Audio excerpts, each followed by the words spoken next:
Dabura Karaba. It's looking like he's going to be the next Satoru Gojo.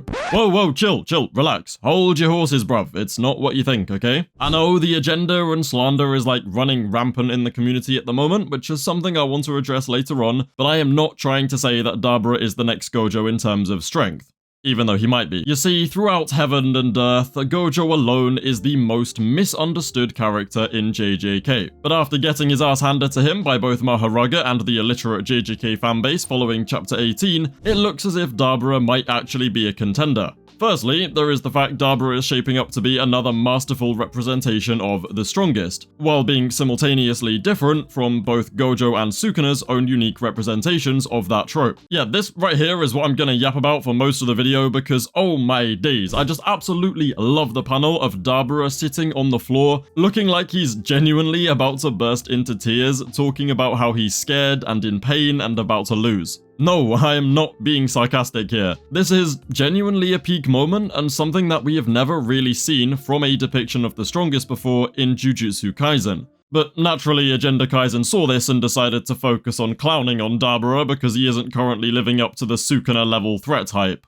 I can see why introducing Dabura as a Sukuna level threat was kind of necessary to really reinforce the idea that he is meant to represent the strongest, especially since Gege has to fit all of this into less than 30 chapters. But by doing so, he kind of screwed himself over, because the moment you compare a character to Sukuna, and by extension Gojo, you're basically just asking for both of their equally mentally unhinged fanbases / cults to kick down your door and shit all over your work. If this comparison to Sukuna was never made, then sure, Dabura would probably be slandered a lot less because Sukuna and Gojo's insecure fans wouldn't really feel threatened by him in the slightest. But without this statement, you can't really build him up to fit into that theme of the strongest in such a short time. Basically, you just can't really have one without the other. I mean, suggesting that any character is on Gojo or Sukuna's level other than Gojo or Sukuna would just cause this level of slander and agenda on both sides, regardless of how Gege decided to do it. I mean, hell, even if Gege dropped a statement that Yuji or Yuta blatantly surpassed Gojo and Sukuna, people would somehow still find a way to make a problem out of it, despite it making absolute and complete narrative sense. So yeah, from the get-go, this was always just bound to happen. Unfortunately though, what it means is that when you see a moment of genuine vulnerability from Dabura against an opponent that both Sukuna and Gojo violated with absolutely no difficulty, for the sake of developing Dabura's character and his own unique representation of the strongest, you end up with the fandom solely focusing on how he's a fraud who could never live up to their glorious four-arm, two-cock king instead of the actual writing. Holy yap. Oh my god, this is just the intro by the way. I intend to break down Dabura's character way more in a moment, but I got a little bit carried away, ranting about agenda. Sure, agenda's funny and it keeps the fandom alive and I would definitely rather have it than not. But the downside is it just comes at the cost of reading comprehension. Anyway, like I said, I'll get more into the narrative and writing stuff for Dabura in just a moment. Oh, and maybe you guys can do me a favor by liking the video and subscribing. So the second thing that I want to touch on a bit later is that the anti-Dabura agenda pushers who didn't properly read or digest this chapter should be very careful, because if anything, now is the time to be putting all of your stocks in Dabura. With the way this dude locked in at the end of the chapter and the way the narrator outright says he's dancing at near light speed, then your goats Gojo and Sukuna might genuinely be getting cooked soon, because as much as I hate to admit it, those guys are not even close to light speed. At least, not yet. I don't know, there's a chance we completely retcon Mark III Kaisen and drop some crazy statement about how near light speed Dabura is reaching speeds on par with Satoru Gojo, but I doubt it. The point is, Dabura looks like he's about to have an honored one moment, and I don't want to see anybody switching up on him next chapter if he truly does surpass the limits of humanity like the narrator says, because at the end of the day, Gojo and Sukuna were just humans. I'm just saying, they were part of humanity, you know?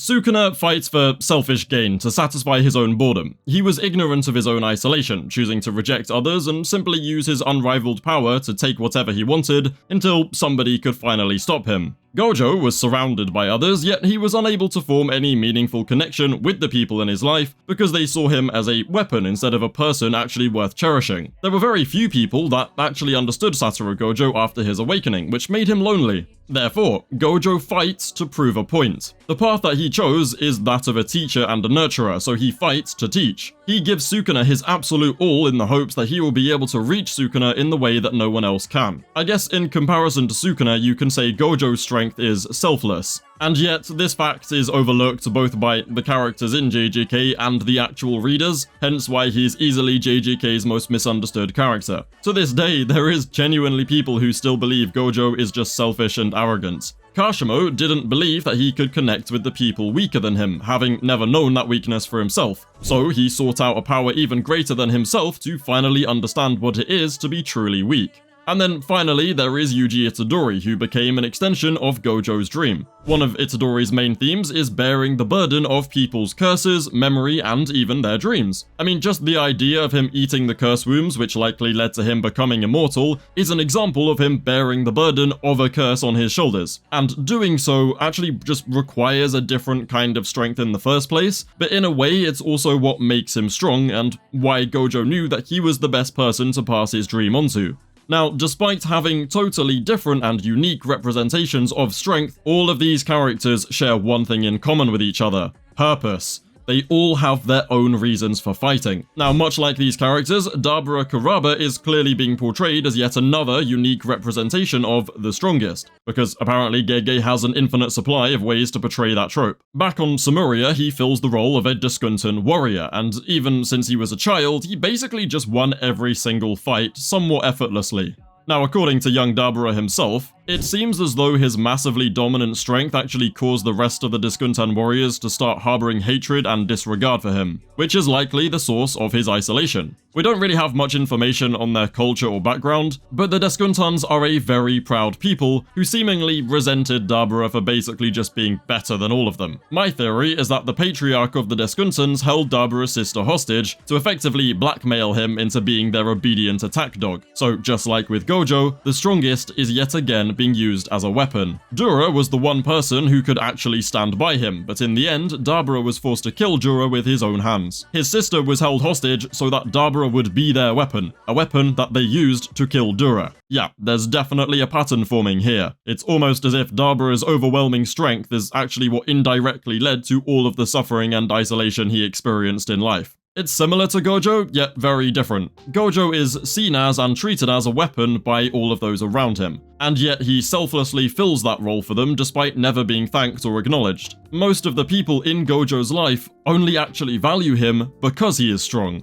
Now, Dabura is forced to be a weapon, but his people resent him for that strength. I guess it's sort of a hybrid mix between Gojo and Sukuna. However, unlike every other representation of the strongest, Dabura Karaba has never fought with a purpose. As Dura explains to him in the Chapter 18 flashback, it's not that Dabura doesn't want to fight, it's just that he never really has truly fought. Fighting because you want to fight and not fighting because you don't want to fight does not make you a warrior. To be a true warrior, you need to have something to fight for, which is a theme that we actually learn throughout the series from Maru and Cross. And now, for the first time in his entire life, Dabura is on the floor beaten and bruised, talking about how he's scared, in pain, and about to lose. You can see the genuine fear in his eyes because this is a completely new experience for him, and I really love that Gege just didn't shy away from making him look incredibly vulnerable here. However, what all the agenda pushers choose to conveniently ignore is that at the end of the chapter, Dabura then finally finds a reason to fight, and that's when he locks in. Just like Dura said, one day he would face an opponent that would make him understand what it is to truly fight and to truly be a warrior. Not because you want to fight, but because you must fight. I mean, Dura himself asked that Dabura look after all the Lemurians as his dying request, which is what led to Dabura finally having something to actually protect as a warrior. Well, the Lemurians and his sister. Okay, I need to be careful how I word this next bit because I'm probably gonna get a lot of complaints, but earlier on when I listed the characters who represent strength in JJK, some of you probably noticed that I included Yuji Itadori but forgot somebody else. But don't worry, I could never forget my goat, Yuta Okkotsu. You can hate all you want, but the fact is, when it comes to old characters being relevant in JJK Modulo, Yuta Okkotsu is leagues above the rest. With the exception of Yuji Itadori, of course. The reason I chose to bring Yuta up now though is because of all the representations of strength in Jujutsu Kaisen, it is Yuta Okkotsu's that is most similar to Dabura's.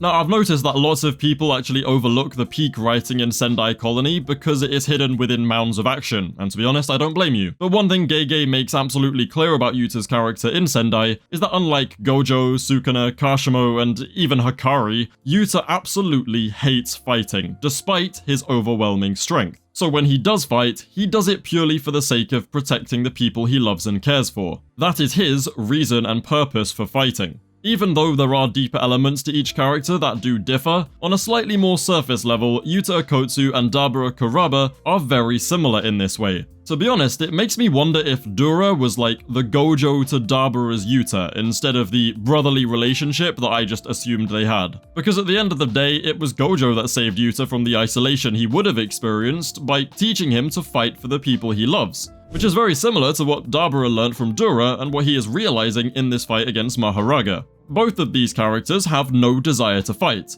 but after coming to the realization that he has people to protect, Dabura gains a new reason for fighting, the same reason as Yuta Okkotsu. Whether this is deliberate or coincidental doesn't really change much for me. I just love the idea that Maru would likely see Yuta Okkotsu as a true warrior and kind of look up to him in some way. So I find it very poetic that he's literally the grandfather of Yuka and Tsurugi. Anyway, enough Yuta glaze, let's move on.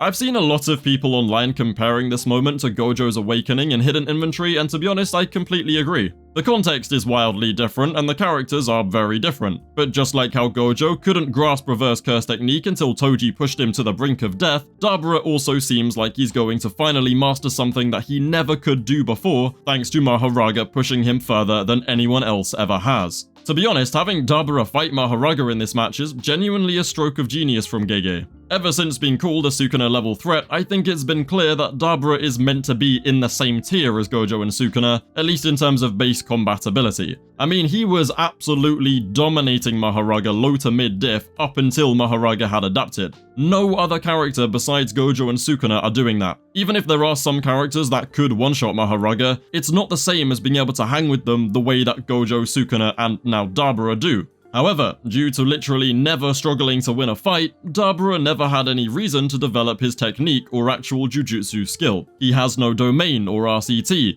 and despite his technique potentially being more potent than either of theirs, his bag is definitely less varied than Gojo and Sukuna. The reason that Mahoraga is such a great choice of opponent for Dabura here is that because of adaptation, Dabura can actually lose the fight despite being blatantly stronger than Mahoraga in every other field. Dabura beating the crap out of a Shikigami that can hang with Gojo and Sukuna just reinforces the idea that Dabura is in that same tier in terms of raw strength and power. If Dabura was getting beaten up as soon as the fight began, even just a bit, then it would immediately invalidate Dabura being a Sukuna level threat. But no, up until Mahoraga had adapted to the light attacks, the fight was playing out identically to 15-finger Sukuna versus Mahoraga in Shibuya. No, that's not an exaggeration. Gege straight up used the anime fight as inspiration for this one. Go look at it side by side, they're literally the same fight. And to be honest, it even took Sukuna and Dabura a pretty similar amount of time to understand adaptation. The difference, however, is that where Sukuna had a fire arrow as backup, Dabura now has nothing, at least not yet. Which, yes, is a very valid reason for you to say he's overall weaker than Gojo or Sukuna. His bag is simply not as deep as theirs, and that is a big weakness in comparison. But I don't really care for all that. I just want to appreciate how it was low-key genius to have Dabura fight the pinnacle of the 10 Shadows technique as a way of having Dabura lose without invalidating his theme of the strongest. And not only that, but it finally allowed Mahoraga to have a moment in the spotlight, and even provided a good reason for Dabura to further evolve his abilities. It's literally peak, bruv. Now, I was going to talk about the lightspeed stuff and how the narrator literally says beyond the limits of humanity, and how Lightning even clarified that the translation implies it is literally beyond what humans are capable of, and how both Gojo and Sukuna are obviously included in humanity. But I've actually just decided to not bother explaining what this stuff likely means because it won't make a difference. The power of a gender is just way too strong. I mean, Dabura could expand a 4,000-mile wide open domain or just straight up destroy the moon with a flick of his hand, and people would still just call him a fraud. But, as much as it does pain me to admit this, realistically, if you want to focus on the agenda and power scaling over the writing, then that's completely fine, to be honest. People should consume media in whatever way brings them the most enjoyment. Genuinely, it's really not that big of a deal, as long as you're being respectful of the fact that no one else has to consume it in the same way as you. But if you are going to do that, then don't be surprised if next week Dabura does something beyond anything we have seen in JJK. Anyway, that's about it for my very passionate Dabura rant session. As always, make sure to like the video, subscribe to the channel, thank you guys for watching, and I will see you in a bit.